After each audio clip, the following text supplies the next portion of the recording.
Welcome to news watch. ముందుగా headlines చూద్దాం. యాదాద్రి భువనగిరి జిల్లాలో వాగులు వంకలు పొంగి పొర్లుతున్నాయి. ఖమ్మం జిల్లా రామకృష్ణాపురం వద్ద రోడ్డుపై వరద ప్రవాహం. నాగార్జున సాగర్ ప్రాజెక్టు వరద ప్రవాహం పెరుగుతూ ఉండటంతో 26 క్రస్ట్ గేట్లను మరోసారి ఎత్తి నీటిని దిగువకు విడుదల. సైబర్ క్రైమ్ ద్వారా 9,50,000 స్వాహా. కూరగాయలతో వినాయకుడి విగ్రహం.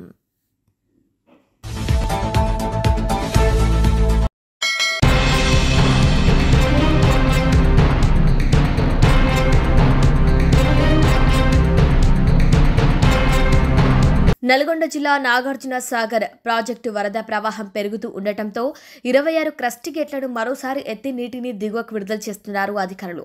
ఇక 26 క్రస్ట్ గేట్లు 5 ఫీట్ల మేర ఎత్తి 2,02,410 క్యూసెక్కుల నీటిని దిగువకు విడుదల చేస్తున్నారు అధికారులు.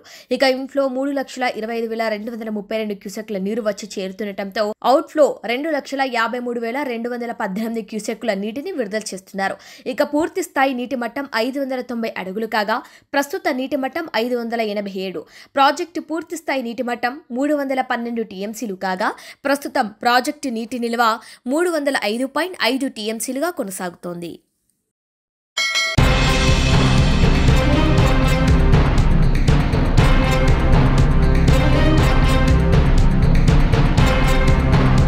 విగ్రహాలను తయారు చేయడంలో ఒక్కొక్కరు ఒక్కో కళాకృతులను ప్రదర్శిస్తారు. అయితే భద్రాద్రి కొత్తగూడెం జిల్లా అశ్వారావుపేట మండలం తిరుమలకుంట గ్రామానికి చెందిన 1వ తరగతి చదువుతున్న విద్యార్థి బాలిన సాహిద్ క్యారెట్, టమాటో, పచ్చిమిర్చితో చక్కగా వినాయకుడి బొమ్మను తయారు చేశాడు. ఇక ఈ వినాయకుడి బొమ్మ అందరినీ ఆకట్టుకుంటుంది. పేరు సాహిద్. నేను 1వ తరగతి చదువుతున్నాను. నేను టమాటాతో, పచ్చిమిర్చితో, క్యారెట్తో బుజ్జి వినాయకుడిని చేశాను. అందరికీ happy Vinayaka Chavithi.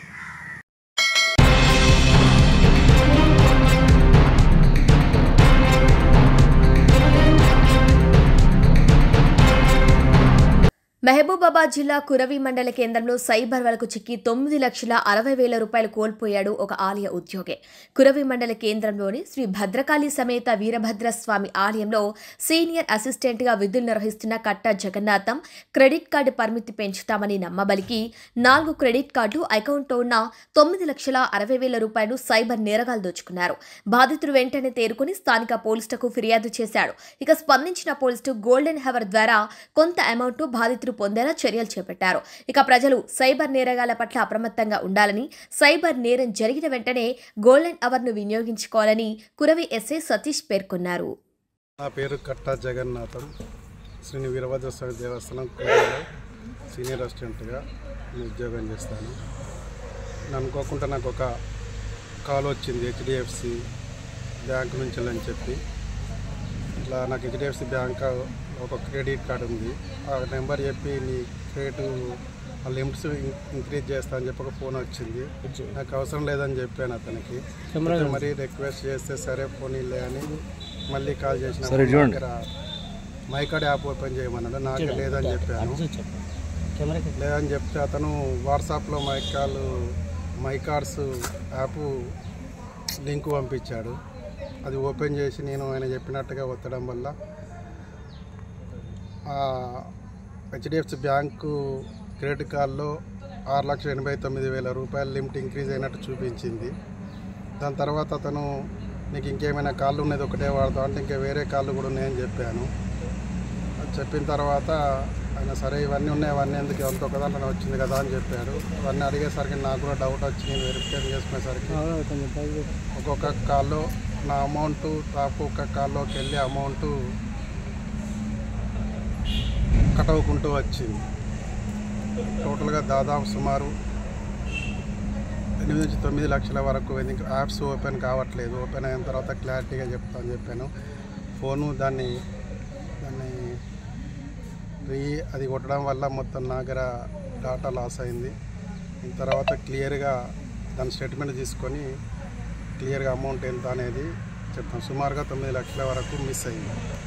SS bank ఒకటి, హెచ్డిఎఫ్సి ఒకటి, ఎస్బీఐ ఒకటి, అండ్ బ్యాంక్ ఒకటి, 4 బ్యాంకు క్రెడిట్ కార్డులోకి వెళ్ళి సుమారుగా 9 లక్షల రూపాయల వరకు దాదాపుగా డెబిట్ అయింది.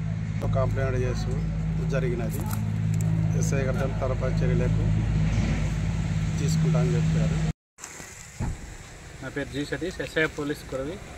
ఈరోజు వచ్చిన కంప్లైంట్ ఏంటంటే కట్టా జగన్నాథం అని చెప్పి కురవి వీరభద్రస్వామి ఆలయంలో సీనియర్ రెసిడెంట్గా పనిచేస్తారు. అతనికి నిన్న మధ్యాహ్నం 12 గంటల సమయన వాట్సాప్ కాల్ ఒక అవతల వ్యక్తి హెచ్డిఎఫ్సి బ్యాంక్ నుంచి ఫోన్ చేస్తున్నా, మీ యొక్క క్రెడిట్ కార్డ్ లిమిట్ అనేది 1,60,000 ఉంది కదా, దాని యొక్క లిమిట్ అనేది పెంచుతా అని చెప్తే అతను కూడా సరేనా అని చెప్పి మై కార్డ్స్ యాప్ అనేది ఉంటుంది, అది ఓపెన్ చేసుకుంటే అతను నా దగ్గర మై కార్డ్స్ యాప్ అనేది లేదు అని చెప్తే అతను నేను ఒక లింక్ పంపిస్తా, ఆ లింక్లో మీరు ప్రతిదీ కూడా యాక్సెప్ట్ కొట్టమంటే సరేనా అని చెప్తే సైబర్ నేరస్తుడు ఇతనికి కట్టా జగన్నాథానికి వాట్సాప్లో లింక్ పంపిండు. ఆ లింక్ ఓపెన్ చేస్తే ఆ లింక్ కూడా సేమ్ హెచ్డిఎఫ్సి గుర్తులతో, బ్యాంక్ గుర్తులతో సేమ్ ఉండడంతో అతను కూడా నమ్మి ఆ లింక్ ఓపెన్ చేసి అతను చెప్పినట్లే ప్రతిదీ కూడా యాక్సెప్ట్ చేసుకుంటూ పోయిండు.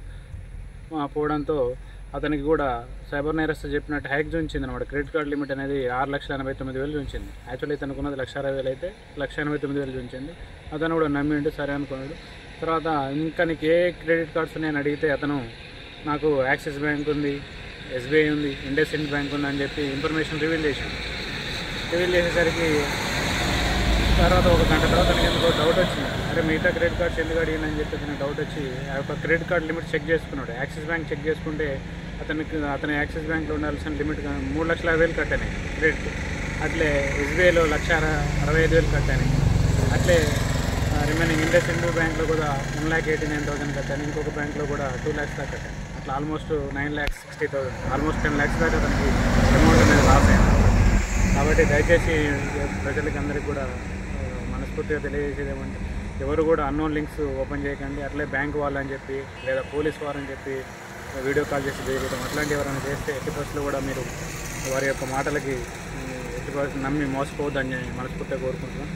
అట్లే గోల్డెన్ అవర్ అన్నమాట, ఎవరైనా మోసపోయినట్టు గ్రహించిన వెంటనే వితిన్ 1 hourలో మీరు అందరినీ అది ఒక కాల్ సెంటర్ రిసీవ్ అయ్యి మా యొక్క అధికారులు, కాల్ సెంటర్ అధికారులు వాటిని మళ్ళీ మీకు పుటానా అవర్ చేసి మీ యొక్క బ్యాంకు మళ్ళీ మీ యొక్క అకౌంట్లోకి రివర్స్ చేసే అవకాశం ఉంటుంది. కాబట్టి మీరు గోల్డెన్ అవర్లో 1930 కాల్ చేస్తే మీ అమౌంట్ అనేది ఎటు పోకుండా ఉంటుంది.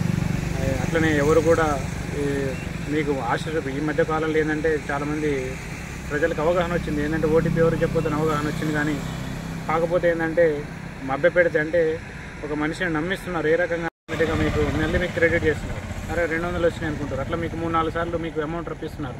వాళ్ళు రప్పించే అమౌంట్ మీకు చిన్న అమౌంట్ అవుతుంది. అట్లా మీరు నమ్మి ఒకేసారి బిజినెస్ బాగా హైక్ ఉంది, స్టాక్ మార్కెట్ హైక్ అయితే మీకు అమౌంట్ వస్తుంది సార్, మీకు 20,000 పెట్టండి, 50,000 పెట్టండి అని చెప్పి మీరు నమ్మి మీరు వెంటనే 50,000 మీరు ట్రేడింగ్లో పెట్టారంటే ఆ డబ్బులు రావన్నమాట. సో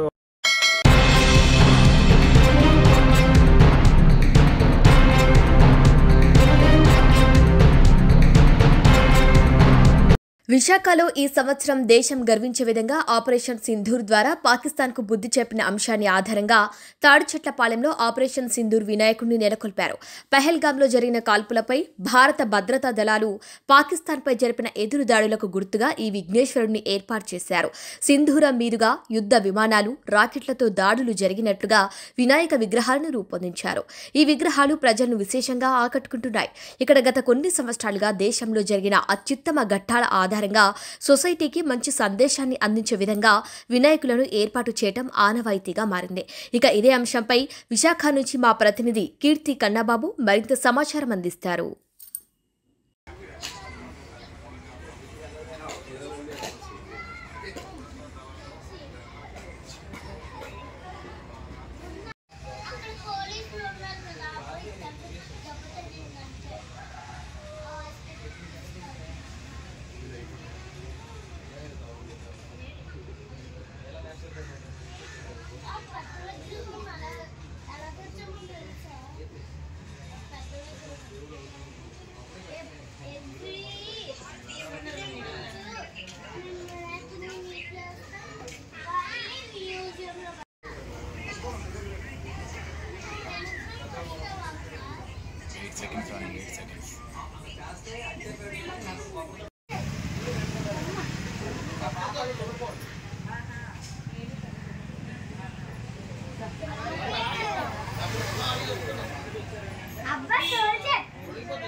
యాదాద్రి భువనగిరి జిల్లాలో 2 రోజులుగా కురుస్తున్న వర్షానికి వాగులు వంకలు పొంగిపొర్లుతున్నాయి. ఈ రోజు ఉదయం వరకు జిల్లాలో రాజాపేట, ఆలేరు మండలాల్లోని భారీ వర్షపాతం నమోదైంది. కాగా భువనగిరి, బీబీనగర్, మోత్కూరు, మోటకొండూరు, బొమ్మల రామారం మండలాల్లో ఓ మోస్తారు వర్షం నమోదైంది. ఇక భువనగిరి చిట్యాల ప్రధాన రహదారిపై నాగిరెడ్డిపల్లి వద్ద లో లెవెల్ వంతెనపై వరద కాల్వ ఉధృతంగా ప్రవహిస్తుంది. ఇక నిన్నటితో పోలిస్తే ప్రవాహ వేగం కొంతమేర తగ్గింది. కాగా లో లెవెల్ బ్రిడ్జికి ఓవైపు నేల కోతకు గురైనట్లు అధికారులు గుర్తించారు. ఇక నిన్నటి నుంచి ఇరువైపులా పోలీసులు బారికేడ్లు ఏర్పాటు చేసి వాహనాల రాకపోకలకు పూర్తిగా నిలిపివేశారు. ఇక నిన్నటి నుంచి ఈ రోజు ఉదయం వరకు కూడా ఇరువైపులా 2 కిలోమీటర్ల మేర వాహనాలు బారులు తీరాయి. నందనం పరిసర గ్రామాల చెరువులు అలుగు పోస్తుండటంతో నాగిరెడ్డిపల్లి వద్ద కాలువ నిండుగా ప్రవహిస్తూ భువనగిరి చిట్యాల ప్రధాన రహదారిపై వరద నీరు ప్రవహిస్తుంది. ఇక ద్విచక్ర ఇతర వాహనదారులు నాగిరెడ్డిపల్లి లో లెవెల్ వంతెనను దాటడానికి ప్రయత్నం చేయవద్దని పోలీసులు ప్రజలకు విజ్ఞప్తి చేశారు. మూసీ నది ఉధృతంగా ప్రవహించడంతో బీబీనగర్ మండలంలో రుద్రవెల్లి, జూలూరుకి, సంగెం, బొళ్లవెల్లికి చిన్నెట్టి వాగు పొంగి పొరలటంతో హానాజీపురం, రాయిపాడు తాండాకు గ్రామాలకు రాకపోకలు పూర్తిగా నిలిచిపోయాయి. ఇక ప్రత్యేక భారీ గేట్లను ఏర్పాటు చేశారు అధికారులు.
సింగరేణిలో పేరుకుపోయిన సమస్యను యాజమాన్యం పరిష్కరించాలంటూ గనులపై వానలో కార్మికులు వినూత్న నిరసన చేపట్టారు. పెద్దపల్లి జిల్లా రామగుండం రీజియన్లో టీబీజీకేఎస్ నాయకులు వడ్డేపల్లి శంకర్ ఆధ్వర్యంలో కార్మికులు నల్ల బ్యాడ్జీలు ధరించి విధులకు హాజరయ్యారు. ఎన్నికల ముందు కాంగ్రెస్ పార్టీ మాయమాటలు నమ్మి తినే అన్నంలో మన్ను పోసుకున్నట్లయిందని కార్మికులు ఆవేదన వ్యక్తం చేస్తున్నట్టు శంకర్ తెలిపారు. ఇక పెండింగ్లో ఉన్న కార్మికుల సమస్యలను యాజమాన్యం వెంటనే పరిష్కరించాలని ఆయన డిమాండ్ చేశారు. సింగరేణి కార్మికులకు సంస్థ వాస్తవ లాభాలను ప్రకటించి 35% వాటా ఇవ్వాలన్నారు. ఇక నెలలో 3 సార్లు మెడికల్ బోర్డు నిర్వహించి కారుణ్య నియామకాలను చేపట్టాలన్నారు.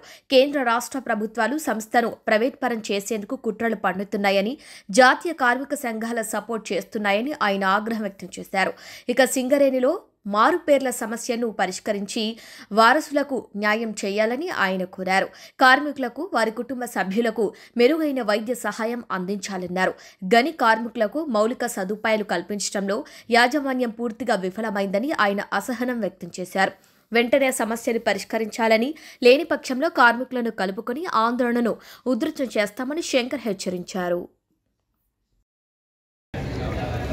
తెలంగాణ బొగ్గు గని కార్మిక సంఘం రాష్ట్ర కమిటీ పిలుపు మేరకు లాభాల వాటా ప్రకటించాలని, 35% ఇవ్వాలని తెలంగాణ బొగ్గు గని కార్మిక సంఘం డిమాండ్ చేస్తూ వానలో సైతం ఇలా కార్మిక వర్గం అంతా కూడా అన్నా మేమున్నాం, మిమ్మల్ని ఆదరిస్తాం, మా అన్నంలో మేమే మన్ను పోసుకున్నాం కాబట్టి మేము ఆదరించడానికి సిద్ధంగా ఉన్నాం, బావుల మీదకి రండి అని చెప్పేసి అనేటువంటి పిలుపును వాళ్ళు ఇస్తూ ఉన్నారు ఇలా కార్మిక వర్గం అంతా.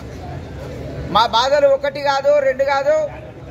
ఇలా మెడికల్కు సంబంధించినటువంటి బోర్డు నిర్వహించడం లేదు, ఆ బోర్డు ఏదైతే ఉన్నదో గతంలో మీరు టీబీజీ కేసుగా ఉన్నప్పుడు 3 నిర్వహించడం జరిగింది. ఆ 3లో ఒకటి కాదు, అసలు ఇన్ని నెలల నుంచి బోర్డే లేదనేటువంటి దుస్థితి ఏర్పడ్డది. ఆ బోర్డు పెడితే 55 మందిలో ఒక 5గురిని మాత్రమే ఒక ఇన్వాల్యుయేషన్ చేస్తూ 50 మందికి ఇవ్వకుండా కూడా వాళ్ళని నష్టం చేసినటువంటి పరిస్థితి. కాబట్టి ఆ 50 మంది ఏదైతే ఉన్నారో ఆ 50 మందికి సంబంధించినటువంటిది మళ్ళీ విలువాలని చెప్పేసి అని వాళ్లకు కారుణ్య నియామకాలు మెడికల్ అన్ఫిట్ చేయాలా ఇదని చెప్పేసి అని మేము డిమాండ్ చేస్తూ ఉన్నాం. అట్లాగే నెలలో 3 బోర్డులు నిర్వహించాలా ఇదని చెప్పేసి అని కార్మిక వర్గానికి నష్టం జరగకుండా చూడాలా ఇదని చెప్పేసి అనేటువంటి డిమాండ్ కూడా మేము అమలు చేయాలని చెప్పేసి అని డిమాండ్ చేస్తూ ఉన్నాం. ప్రైవేటీకరణకు సంబంధించినటువంటి దాంట్లో ఇవాళ మేనేజ్మెంట్ కానీ ఇలా కాంగ్రెస్ పార్టీ కానీ ఏఐటీసీ కానీ వీళ్ళందరూ కూడా ఏమి కూడా చప్పుడు చేయకుండా ఉన్నటువంటి పరిస్థితి. ఒకవైపు పావులు కదుపుతూ ఉన్నది. కాబట్టి మీరందరూ కూడా ఇలా ఈ ప్రైవేటీకరణను కార్మిక వర్గం అంతా వ్యతిరేకించాలా ఇదని చెప్పేసి అని కూడా మేము డిమాండ్ చేస్తూ ఉన్నాం. మా బొగ్గు బ్లాకులు మాకు ఇవ్వాలా ఇదని చెప్పేసి అని కూడా మేము డిమాండ్ చేస్తూ ఉన్నాం. అట్లాగే ఇలా కార్మిక వర్గానికి మెరుగైన వైద్య సౌకర్యం ఇవ్వాలని, మారుపేర్లతో విజిలెన్స్లో ఉన్నటువంటి వాళ్ళందరినీ కేసు సమస్యలు పరిష్కరించి వాళ్ళందరికీ ఉద్యోగాలు ఇవ్వాలా ఇదని చెప్పేసి అని డిమాండ్ చేస్తూ తెలంగాణ బొగ్గు గని కార్మిక సంఘం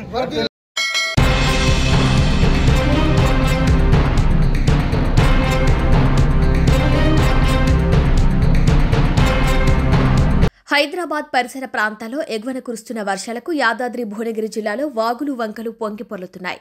కుంటలు, చెరువులు జలకలను సంతరించుకున్నాయి. వలిగొండ మండలం సంగెం గ్రామ సమీపంలోని భీమలింగం వద్ద మూసీ నది లో లెవెల్ బ్రిడ్జిపై నుండి ఉధృతంగా ప్రవహిస్తోంది. ఇక దీనితో పరిసర ప్రాంతాల ప్రజల రాకపోకలకు అంతరాయం కలిగింది. ఇక లో లెవెల్ బ్రిడ్జికి ఇరువైపులా బారికేడ్లు, పోలీసులు ఏర్పాటు చేసి వాహనాల రాకపోకలను నిలిపివేశారు. వాహనదారులు ప్రత్యామ్నాయ దారుల్లో వెళ్తున్నారు. కాగా మూసీ ప్రవాహక ప్రాంతాల ప్రజలు అప్రమత్తంగా ఉండాలని అధికారులు సూచించారు.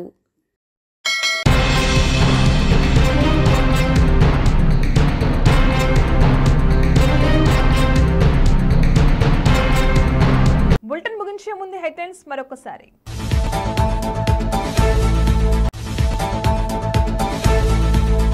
యాదాద్రి భువనగిరి జిల్లాలో వాగులు వంకలు పొంగి పొర్లుతున్నాయి. ఖమ్మం జిల్లా రామకృష్ణాపురం వద్ద రోడ్డుపై వరద ప్రవాహం. నాగార్జున సాగర్ ప్రాజెక్టు వరద ప్రవాహం పెరుగుతూ ఉండటంతో 26 క్రస్ట్ గేట్లను మరోసారి ఎత్తి నీటిని దిగువకు విడుదల. సైబర్ క్రైమ్ ద్వారా 9,50,000 స్వాహా. కూరగాయలతో వినాయకుడి విగ్రహం.